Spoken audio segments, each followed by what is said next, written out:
This video is brought to you by 33rd Random Defense. Are you ready to fight in one of the most challenging action RPG tower defense battles available online? Then brace yourself! Create your team of animals and wizards to fight in battles. Stop the monsters to gain victory in the tactical battle simulator. You'll face 33 difficult tower defense enemy invasion types, and you must fight all of them to win. The game is in the random defense genre, which randomly deploys both animals and monsters, a genre that originated from StarCraft's use of map settings. Animals use all kinds of fun, various weapons, such as pistols and rifles, and there's also ingenious weapons, such as the hairdryer and slingshots. So it's a game where you can study what weapons and items are best to attack monsters with. And they recently started an anniversary event and are selling limited edition Christmas skins with a special game mode added. So click that link down below to play 33 Random Defense today. Your adorable animal army is waiting.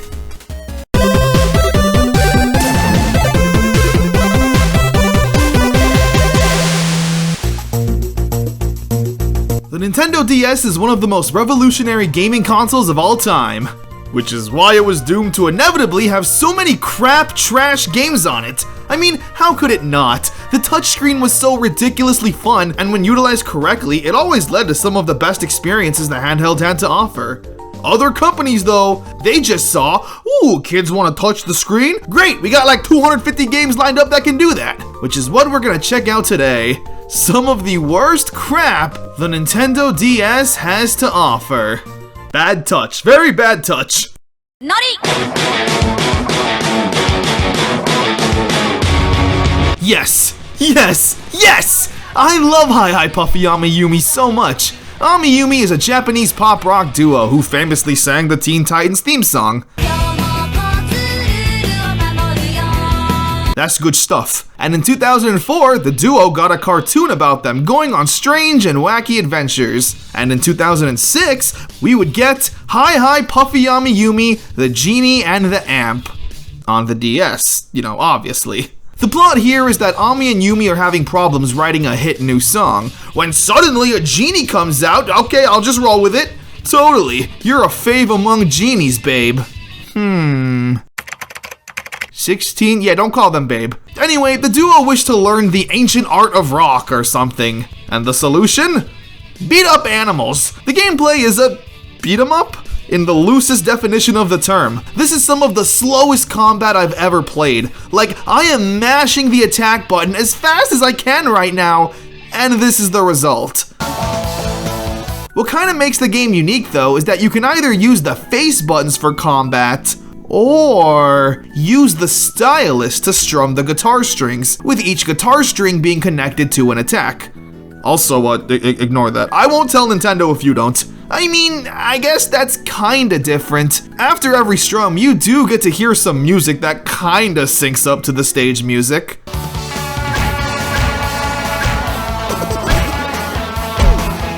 Alright, hey, that's something. I'm trying my best here. I love AmiYumi. It's kinda weird though for a DS game. Like, you're essentially using your left hand to move the character and use the L button for jumping, which yes, is totally awkward, and using your right hand to play the notes. Sounds easy on paper, but the game exists on a 3-dimensional plane, so it takes a lot of coordination, especially for someone who's potentially only 12 years old or, you know, me. But that's really it. There's no puzzles, no platforming challenges, just mindless combat for hours on end. How disappointing!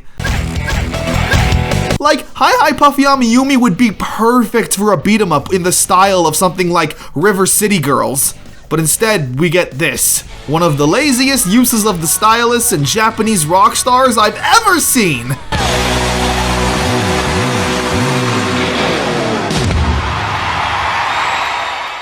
My Pet Parrot, a game about owning a bird. We start off like you'd expect, picking our bird. Now listen, I don't want to sound bird racist, but all of these kind of look the same.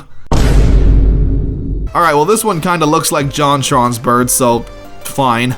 Say something to your parrot by speaking into the microphone. Hey.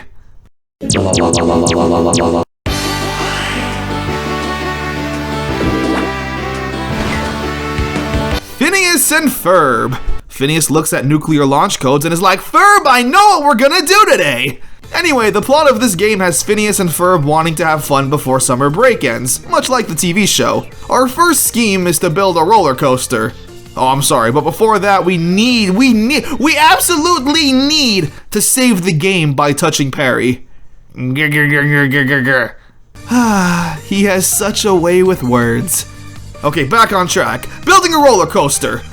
Hold on. We're all curious as to what Phineas's stupid triangle head would look like if you stared at him face to face, right? I tried getting it to happen, but even the developers knew it would be an impossible task. So the best we got is this weird sideways angle. Hey, don't hate the developers, hate science. The core gameplay has the duo walking around the city finding random equipment and junk to make their roller coaster a reality. Searching through garbage as our first task is definitely foreshadowing.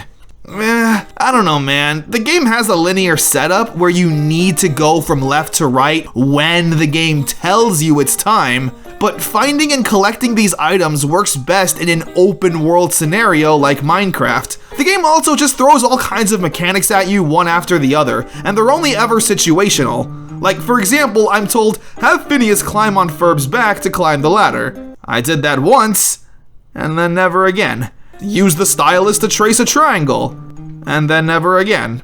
It kind of feels like WarioWare with how many random minigames I get, but each minigame gives you this wall of text for directions, only for the game itself to last 5 seconds, and never be used again. Phineas and Ferb the game is definitely on the right track with this. It should be a material gathering experience, along with building these contraptions, but the execution here just wasn't it.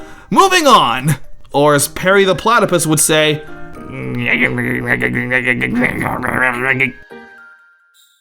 alright, let's step away from the licensed crap and move on to original crap. Monster Mayhem, Build and Battle. In this game we get to make a monster. Off to a good start! He looks like this. Even better start! I named him Bringus because that's the true face of a Bringus. Once we start the game, we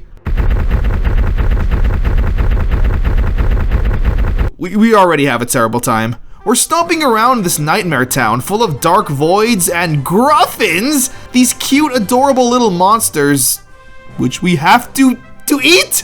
Like, chew and swallow, all while they're still alive, mind you.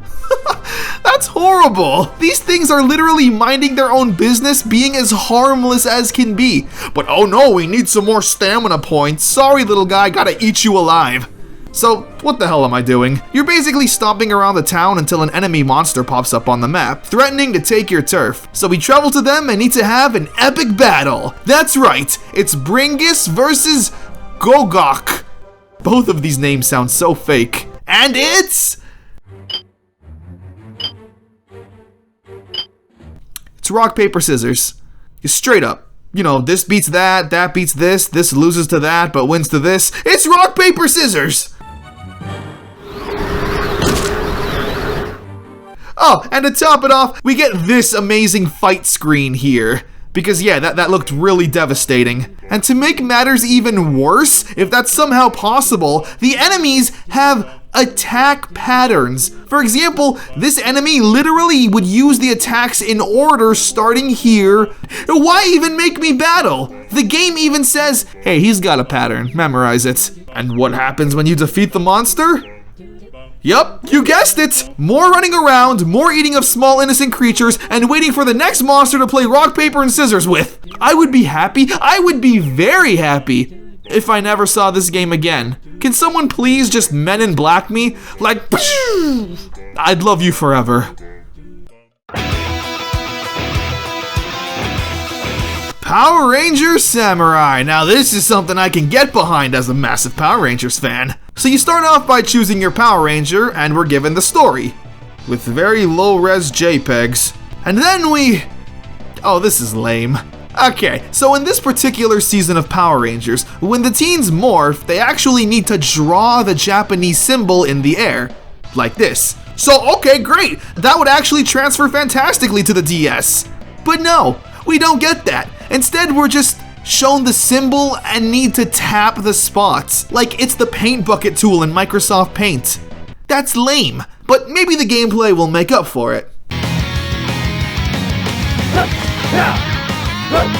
Okay, the gameplay did not make up for it. It's a 2D side-scrolling beat-em-up. I guess it's more functional than the Puffy AmiYumi game, but that's like saying getting punched in the eye is getting better than punched in the nose. It just feels so cheap and lazy, like it's a fan-made Flash game or something. There was a Power Rangers game on the Super Nintendo that had better everything than this. How do you screw a game like this up? It's tailor-made to be the simplest game to make. You run around and slash enemies over and over again. There's a part where the game's like, yeah, it's time for the Megazord fight. Giant robots, hell yeah. And then... No way! And then they just imply that it happens. You don't even get to control it. Ridiculous. Let's move on. Shrek! Whoa. Okay. Ugh, the final game for the day is Shrek, Ogres, and Donkeys. What a great name. Otherwise, it'd look pretty silly sitting on our mantelpiece. Yeah, we're skipping this. So, the game is a babysitting simulator. No need to try and sugarcoat it. We are playing as the babysitter for Shrek and Donkey's kids. Which I will admit, they did somehow make look very cute. That someone deserves a raise. I'm not even sure what to do. There's all kinds of toys you can bust out, but you can't make the babies play with it. Just like in real life, these babies will just do whatever they want. Even when there's a bright, shiny toy right in front of them, they'd rather just stare into the distance.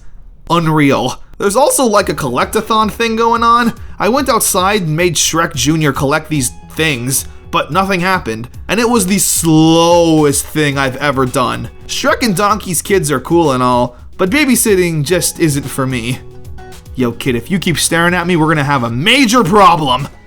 And those were some of the garbage games you can find on the Nintendo DS. I know you guys definitely have some trash games that didn't make this video, so let me know down below. I'd love to check them out, basically because I'll look for any excuse to get away from baby Shrek. Ugh.